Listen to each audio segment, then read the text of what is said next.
Fear, terror, and intimidation. These are just three words that perfectly sum up the deck of one of Pegasus's most deadly eliminators. You know PaniK as the creepy duelist who terrorized players under the cover of darkness, but this minor villain actually packed a way bigger punch than what we saw, and that is all down to the fear that his deck forced upon his opponents. PaniK, also known as the player killer of darkness in the manga, wore two double-sized dueling gauntlets packed with star chips, all acquired due to not only his sadism and brutality, but that of his cards too. A deck packed with hidden details and bizarre trivia that made his cards some of the most unique and iconic in the early game. So today we're about to uncover 21 mind-blowing facts about PaniK's Duelist Kingdom deck.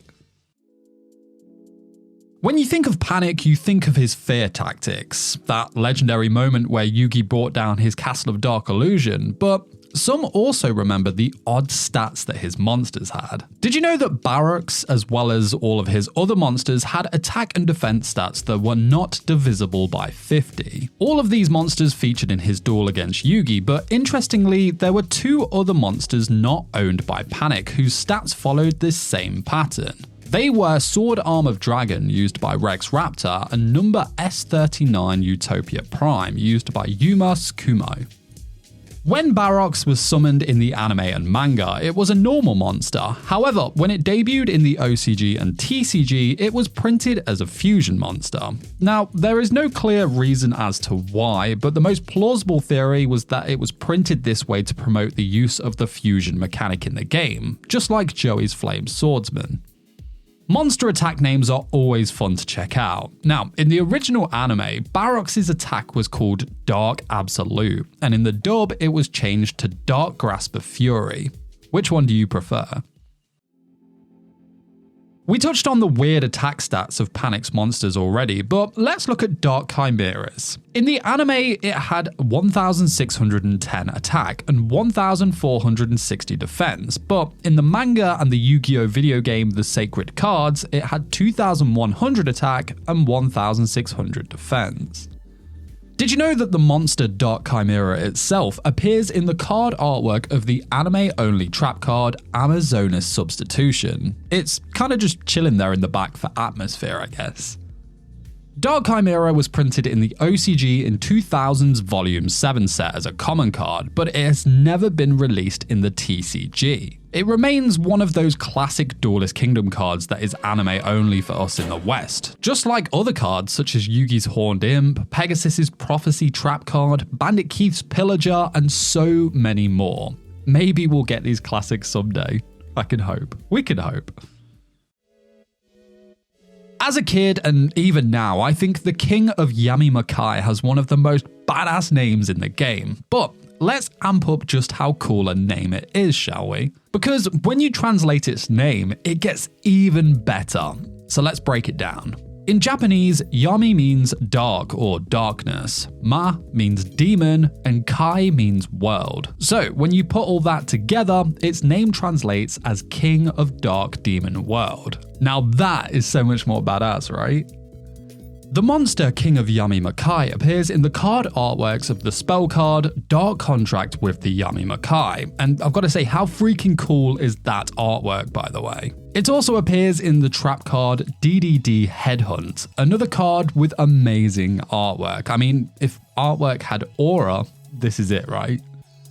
On the topic of artworks, let's look at the differences between the King of Yamimakai's card artworks. So we have its original manga artwork that gives off a much creepier vibe than the one we got in the OCG and TCG, but if you look closely, you'll also see how different its attack and defense stats are. Then you have its Bandai artwork. Now, Bandai held the license for Yu-Gi-Oh! Before Konami, and their cards are really fun to compare against the Konami cards that we're all familiar with. So firstly, the artwork has a slightly different colour scheme, and we have a full body print of the monster that looks pretty cool, but again, there are stat differences. The Bandai card is a level 7 card with 2,600 attack and 1,600 defense, which is of course much different from the anime and TCG version of the card. On the topic of stats again, certain media just said no to PaniK's monster's weird numbers. In a bunch of the Yu-Gi-Oh! Video games, they changed Metal Guardian's stats to 1,500 attack and 2,800 defense, compared to its 1,150 attack and 2,150 defense in the anime and TCG. The Bandai version of Metal Guardian is also completely different from what we got in the TCG. For starters, it's a level 6 monster compared to its TCG's level 5. Its Bandai attack is 1,500 and its defense is 2,800, just like in the video games. The Bandai version is also a warrior type monster compared to the fiend type that it is in the TCG, which I guess was only made a fiend type to fit in with PaniK's theme when you think about the monster's name and appearance, but appearance is certainly another huge difference between the two versions. I mean, it's pink in the Bandai version, which, as always, I liken to shiny Pokemon when comparing these kinds of differences between Bandai and Konami's art. Metal Guardian came out in the OCG in 2000's Booster 7 set. As for the TCG, well, this one is really cool actually. Metal Guardian has only ever been printed once, and that was as a McDonald's promotional card that came with Happy Meals. It was printed as a rare card in 2006's McDonald's Promotional Cards 2 set, which also included other cool Yu-Gi-Oh! Cards, as well as Duelist Kingdom classics like Dungeon Worm, Gokibor, Trachodon, and more. Now, a really fun fact about this set is that a production mistake at the Upper Deck Entertainment card printing facility resulted in the commons from this series being accidentally included in a batch of elemental energy booster packs. Upper Deck Entertainment later confirmed the tournament legality of promotional cards, clarifying that cards that were unintentionally distributed are not legal until the official start of their promotion. The flotation ring on the Castle of Dark Illusions is, of course, infamous for that classic Yu-Gi-Oh! Narrative rule-bending moment, but if we inspect the ring closer, we can see that the ring has a Japanese kanji character on it. The character is Yami, which, as we learned earlier, is the Japanese word for dark or darkness. Now, for some reason, this kanji was removed from the flotation ring in the international versions of the anime, but were kept in the TCG artworks of the card.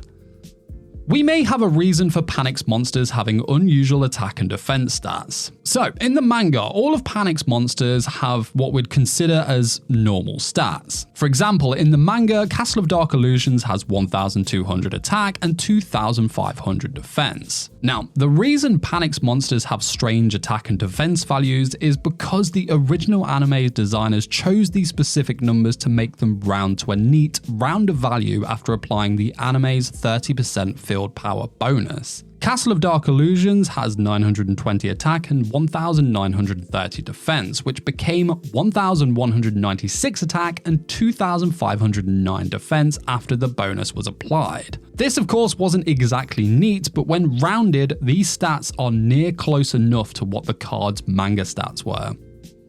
I love looking at what the cards in Yu-Gi-Oh's original Japanese were and how they differ to the English versions. In terms of the Castle of Dark Illusions, its Japanese name is Yamikuramashi no Shiro, which when translated reads as Castle of Darkening.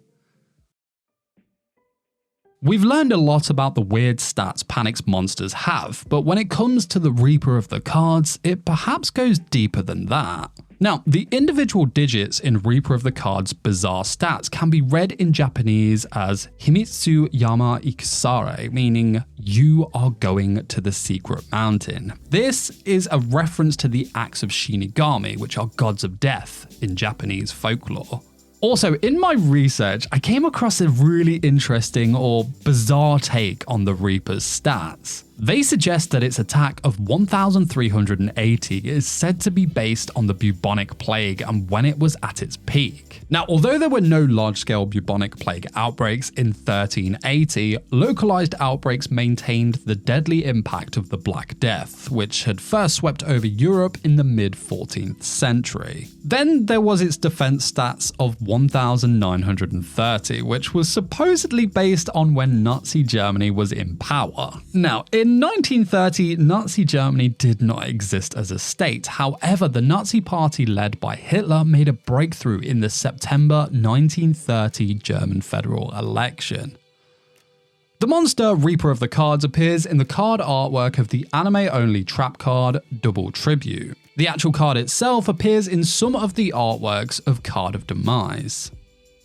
Reaper of the Cards has a completely different artwork compared to its original manga version. In the manga version, it looks a lot creepier, and the detail of it impaling a card with its scythe is honestly really cool. Now, the artwork it got from the anime and TCG, well, that was taken from the Yu-Gi-Oh manga. It comes from chapter 23 of the Yu-Gi-Oh! Duelist series, from a panel where it is about to attack Yugi's set trap card. Chaos Shield came out in the OCG in 2003 as a common card in the Controller of Chaos set. It was printed in the TCG in 2004's Invasion of Chaos set as a common card. Now, for some reason, the card's TCG name changed from Chaos Shield to Yellow Luster Shield on its release. Did you know that part of the artwork for the spell card Ground Collapse is made up of Chaos Shield's artwork? When this card was released, it was totally redrawn compared to its anime artwork. Also, the international version of the anime had a different artwork that was more similar to its OCG and TCG one, which has the yellow shield thinner and the background less detailed. PaniK and his nightmare-fueled deck remain an iconic part of classic Yu-Gi-Oh! Its theme of fear and intimidation are a crucial tie-in to Yu-Gi-Oh!'s hidden darker roots. And a huge part of that was down to the use of PaniK as one of Pegasus's eliminators on the island, but there were a pair of eliminators that made our protagonist squirm more than PaniK ever did. They were the Paradox Brothers. And you can check their deck out here, where I dive into 51 facts about the Paradox Brothers Duelist Kingdom deck. I'll see you over there. Till then, take care. Peace, peace!